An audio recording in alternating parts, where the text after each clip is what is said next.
Today we're going to be looking at a build for our companion Daeran. You get Daeran when he is level 3, early in the first chapter of the game. He's got high dexterity and very high charisma. And it's pretty obvious from the get-go that his intent is to be a healer. He's an oracle with the life mystery, so he gets a very healer-oriented spell list.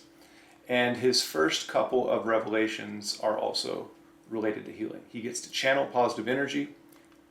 He has safe curing, so he can cast healing spells without provoking attacks of opportunity.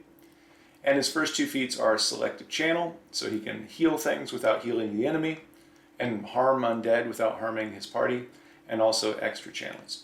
So with that in mind, it's like I said, it's very obvious that they're trying to push Daeran towards being a healer. And we're gonna do that, but the problem is that it really doesn't take a whole lot of feat or ability choice investment to make a good healer. So we're gonna figure out something else to do with Daeran. Now, Daeran's personality in the game is kind of like a hedonistic playboy, so the idea of him being really concerned with healing didn't make a whole lot of sense to me. So in addition to being a healer, we are going to pick some mythic abilities and items, and we're going to turn Daeran into a very potent damage-dealing spellcaster. At level 4, I took another level of Oracle, and I also chose the spell Align Weapon. Now, spell choices are very important for spontaneous casters. They can't learn spells from scrolls. You get a very limited number of spells per level. So my choices for spells are going to be just like he's a plain healer buffer character, and all of our damage dealing spells we're going to get through our second mystery, and also there's an item that we're going to pick up that's going to give us a ton of damage dealing spells. At level 5, we're going to go Oracle. By the way, we're going all 20 levels in Oracle. Now, my skills are going to be Knowledge or Arcana in case we want to draft scrolls, and Persuasion and use Magic Device. Our feat at level 5 is going to be Spell Focus, Evocation. Not only are our blasting spells evocation, but there's a couple of really good Oracle spells like Archon's Aura, and there's a couple other that I'm forgetting right now. Oh, Elemental Assessor, that are evocation. So this will bump up the difficulty class of those saving throws. We get another first level spell here. We already have Healing, Bless, Shield of Faith. He kind of came with these already. So I think the next one I would pick up would be Remove Fear, which is a nice 10-minute buff on your entire party. If you cast it while somebody is feared, frightened, or shaken, it will suppress that effect for the duration of the spell. Now, again, I'm just going to get the buffing spells I would normally get. Later when we get our second mystery and the item, we're going to fill this spell list with some damage spells. But at this point, we're just going to choose buffing spells. So this will really depend on your party. You might want to go with Bull Strength, or I would pick a stat buff at this point probably. At level 6, we're going to go another level in Oracle. We're going to grab our skills. Our spell at level 6 is going to be Archon's Aura. This is a great debuffing spell. We also have Spell Focus and Evocation, so our DCs for this are even higher. And basically it gives you an aura, and every enemy that enters that 20-foot radius has to make a will save, or they get a -2 penalty to attacks, saves, and armor class. So a fantastic debuffing spell. We'll probably be taking, or we will be taking heightened Metamagic to keep this spell relevant at higher levels too. At 7th level, going to take another level of Oracle, get our skills out of the way. Our feat is going to be Greater Spell Focus Evocation. And I'm going to take Enhanced Cures. And what this does is it basically uncaps your cure spells. So normally you get like 1d8 and then plus 1 additional heal, 1 additional health per level, and that caps at 5. But with this, it's now uncapped. So if you're level 20, you get 1d8 plus 20. So that keeps your low-level healing spells relevant throughout the entire game. It's really nice. And our first level spell at this point is going to be Unbreakable Heart. Oh, I forgot to mention this. Arrow of Law is a really great spell, and especially when you're attacking outsiders, so demons and things. So definitely pick this spell up. It's also an evocation, so we get a good buff from that. Now at this point, I've already taken a line weapon, Arrow of Law. I think I'm going to take a stat buff here. So if your melee is strength based, you want to get bull strength. And I don't think you can even get cat's grace. So bull strength is a great choice. And our next third level spell is going to be Magical Vestment. This is a solid AC buff that you can give to anybody, lasts an hour a level. At level 8, we're going to bump up our Charisma, get our skills out of the way, and we get our 4th level spell. I think by far the 4th level spell that you're going to get the most mileage out of is Crusader's Edge. This gives you the Bane weapon property against evil outsiders, which include demons, and there's a lot of demons. So for 1 minute per level, your weapon is going to get an extra +2 to hit, and it's also going to do 2d6 extra force damage every time you hit a demon. At level 9, skills out of the way, we're going to be taking Spell Penetration. And at this point in the game, you're starting to face a lot of enemies that have Spell Penetration in the 15 to 20 range. And it's really important that we make those checks. So if you want any spell to land on an enemy, you have to roll a d20 plus your caster level against their spell resistance. And this is going to give us a +2 bonus to those rolls. At level 2, we've picked up most of the good spells here. I might pick up Remove Paralysis. That's nice to have on hand. When you need it, you need it. Prayer is a good buff there. Also, resist Energy Communal is a really nice spell to have on a spontaneous caster. Pick one of these two. We'll prayer first. And also, I did equip the item, and I did do the Mythic Path. So you can see we're starting to get some blasting spells here. We've got Fireball at 3rd level. We've got Burning Hands at 1st level. So we've got some things we can throw out now, in addition to heals and buffs. 4th level, probably going to take Greater Magic Weapon. This stacks with a lot of other buffs here, so being able to add this onto your weapons is really nice. Another good buff would be Protection from Energy. Holy Smite's nice, it's evocation, so our saving throws are increased for that. It also does more damage to demons, so it does d6 per level against evil outsiders, up to a maximum of 10d6. This is a pretty solid spell as well. I'm going to stick with buffs first though. So the first spell at 5th level I'm going to take, assuming we don't have somebody else to buff it, would be True Seeing. True Seeing eliminates all illusion-based defenses like displacement, blur, mirror image, things like that. So this is really nice to have for your martial characters.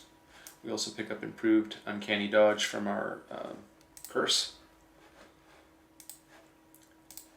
11,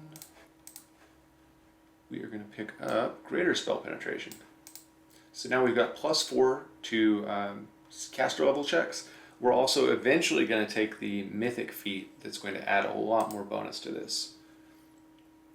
And you can see I now have access to not only the life revelations, but also the fire revelations here. Firestorm is really solid. It's a great blasting spell. I think we probably want to pick up Combat Healer first though. Being able to cast a healing spell as a swift action can really save your party. So I think I'm going to take that first. Like I said, I'm prioritizing healing first, and you know, our damage dealing is going to be secondary. We have most of the good spells here, so maybe Bone Shaker for some added damage. 3rd level, I think I'm going to take Resist Energy. And at 4th level, I'm going to take Protection from Energy. I know a lot of people like to use scrolls for this, but there's so many different energy types, you'd have to buy a lot of different scrolls. So being able to reduce acid, cold, electricity, fire, and sonic damage from one spell slot is really nice. Our next spell here, we do have from our ring that we're wearing. I'll talk about that more during the gear, but we are wearing a ring that gives us extra spells. It's really easy to pick up. You can buy it early in the game. We do get Fire Snake, so I'm not really going to worry about picking up Flame Strike right now. I think the next spell I'm going to pick up here is going to be Burst of Glory for a nice sacred bonus to attack rolls and saves. At level 12, we're going to bump up our Charisma, get our skills out of the way. And the first spell I'm going to take here, now we do get Heal for free from our Life Revelation. We get Dragonkind 1, which you can't see yet, from our Flame Revelation. And we get Hellfire Ray from the Ring. So we've got a lot of decent spells. I'm going to go with Inspiring Recovery. It's a healing spell that will also bring party members back from the dead if they've died within 2 rounds. So if you're quick with casting this, you can get somebody back up who died. At level 13, some more spells here, skills rather. At level 13, we are going to take Heighten Metamagic. So now we can take spells from lower levels, apply Heighten Magic to them, and cast them from higher level spell slots. That's going to increase their saving throws, and it also gives us some, for some levels where we don't have a lot of things to cast, you can, so for example, you might want to heighten Archon's Aura so that its saving throw is higher and that you can cast it from higher level spell slots. Pretty helpful. Our next spell here, I like to have Death Ward on command just because I don't like carrying a million Death Ward scrolls, and there's a lot of enemies in the game that do energy drain, so that's helpful, especially if you run with a bigger party. At this point, I think I am going to take Flame Strike. Flame Strike does 15d6 damage. Half of it's fire, the other half is like direct damage, so it can't be reduced. So that's a pretty solid blasting spell as well. And sometimes you want to cast it, not in a straight line like Fire Snake. Fire Snake and Flame Strike are pretty close together, actually. You might want to pick up maybe Raise Dead. That's easy to have scrolls for. I'm going to go with Flame Strike. And now we're going to pick up Blade Barrier. Blade Barrier is a solid damage dealing spell. You can drop it down on the ground and have enemies run through it. It is evocation, so all of our spell focus gets applied to this. We have a pretty high saving throw.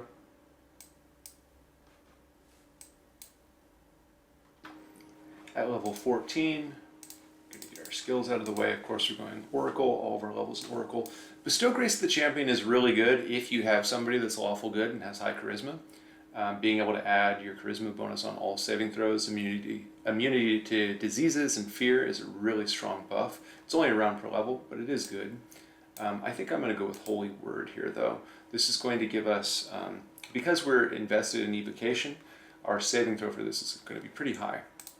And also, we have Firestorm at this level, which is an amazing blasting spell, because 1d6 damage, and this comes from the ring that we're wearing, and I think we also get it from our Flames Revelation, or Mystery, rather.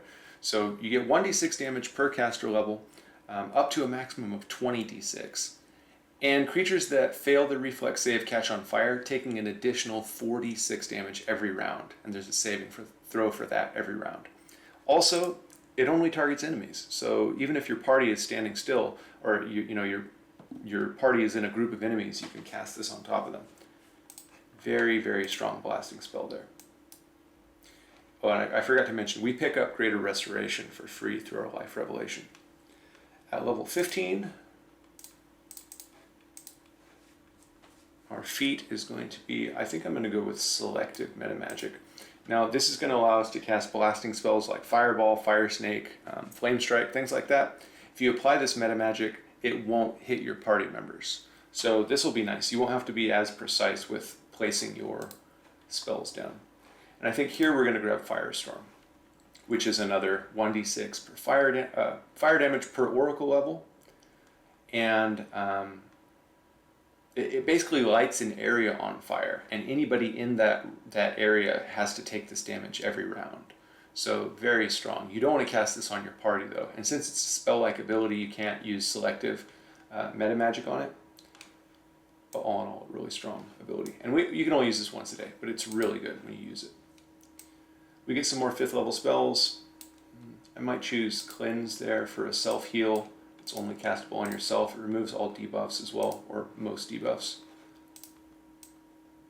Or maybe more CC with Constricting Coils. Up to you. We already have most of the good spells. Another 6th level spell. You might go with Create Undead. I haven't done the Mythic path yet, but we're invested in fire damage, so I wouldn't take Cold Ice Strike. Banishment is another good one. AoE save or die for demons, basically. I'm going to pick up Resurrection. It's always nice to have that on hand. At level 16, we're going to take our last ability score increase in Charisma. Get our skills out of the way. Our first spell, we get level 8 spells at this point. We're going to take Holy Aura. And this gives us a lot of things. Most importantly, it makes us immune to mind control effects from evil casters. It gives us spell resistance, AC, saves, gives us a lot of stuff. Very strong short-term buff there. Level 17. Grab that. Let's see, our feat at level 17 is going to be point blank shot. Now that we have Hellfire Ray from our ring, we really want to be able to land those shots. So we're going to get point blank shot and precise shot coming up here. Our next level 7 spell, if you've got somebody in the party to use it, Bestow Grace of the Champion, like I said, would be pretty good. Otherwise, I'd probably go with Destruction here. And our next level 8 spell is going to be Frightful Aspect. If you already have somebody in the party to intimidate, maybe you've got a Bard with Dirge of Doom, or somebody with Dreadful Carnage, I would go with Firestorm just to have it in the 8th level slot as well. We get it in 7th level from the ring, the Red Salamander ring. Yeah, we have it in 7th level. But having it in both at both spell levels is pretty good. Very strong damage spell. Up to you there. At level 18, we're going to get our 9th level spells. And we get Mass Heal for free at 8th level. So for the same reason, you might want to take Mass Heal again, just to have it in more places. But I would probably go with either Winds of Vengeance here or Overwhelming Presence for some CC. And again, because we have such high charisma, we might be able to land some of these here. I'm going to go with Winds of Vengeance right here.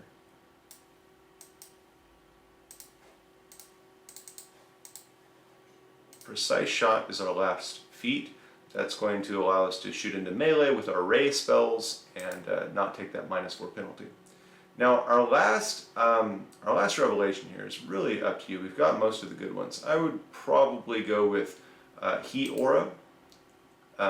It's a swift action, which is pretty nice. So being able to get some extra damage out there is pretty nice. It also gives you 20% concealment, so that one's kind of fun. Maybe though, Spirit Boost is also good. When you overheal, it adds some temporary hit points to your target. So kind of up to you on that one. Pick up Firestorm here and our 9th level spell. Now I'm going to pick up Overwhelming Presence. At level 20, I'm going to go into Constitution. We don't really get anything by going into Charisma right there. We get another 9th level spell. And we get our final revelations. For the 20th level for Flames, the Flames Mystery, every fire spell we cast is now empowered. So it gets a 1.5 multiplier. And I'm pretty sure it's the same thing for life. I'm not sure how they're going to work this out, but right now there's a placeholder for the life final revelation. I think all your healing spells will probably be empowered, which is really nice. Alright, for our Mythic path here, you could change the order of this up a little bit, but I went with Abundant Casting for Mythic Rank 1, Mythic Rank 2. I traded this out for an extra Mythic ability, and here's where we took Second Mystery Flames. Mythic Rank 3, we got Ascendant Element Fire, and this negates the resistance and immunity of any target for fire damage, so we always get to land our fire damage. Improved Abundant Casting, Greater Abundant Casting, and Spell Penetration. Alright, for gear, not a whole lot going on here that's really special. We're going to try and max our Charisma as much as possible, so we've got a +6 Charisma Helm. There are a few items that boost our saving throws, our DCs for spells, so we really want those. Like Cloak of Carnage adds 2 to the DC for any evocation school, so all of our blasting spells, Archon's Aura, Holy Word, Elemental Assessor, we have a lot of evocation spells that have saving throws, so this is really nice. This item is, I think I've been mentioning it throughout the build. You got to pick this up. If you want this to be a viable way to play, you got to pick up the Red Salamander. It's available, I think, in Act 2 from the cleric salesperson, I believe. He's somewhere in your camp, and it's definitely available in Act 3. I don't want to give too many spoilers, but just check your vendors, and this is one of the items. You do need to save up 35,000 gold, but gold's not really an issue in the game, so that shouldn't be too much of an issue. Plus armor bracers. This is a really nice quarterstaff that you get in Act 3. Gives you plus 2 DC for all saving throws against spells you cast, and a plus 4 bonus to caster level checks for spell resistance. Some nice robes that give you a plus 2 bonus to caster level and fortitude saving throws. Plus 2 to enchantment DCs. Now, we do have a few enchantment spells. You know, this is obviously, I'm like taking all the best gear and putting it on him. If you have an enchanter, you would definitely want them to have that, and maybe even this staff. The only thing that's vital for this build is the Red Salamander ring. Everything else is kind of just a placeholder. Alright, that's the build. I hope you enjoyed it. If you did enjoy it, like, comment, subscribe, and I'll see you next time.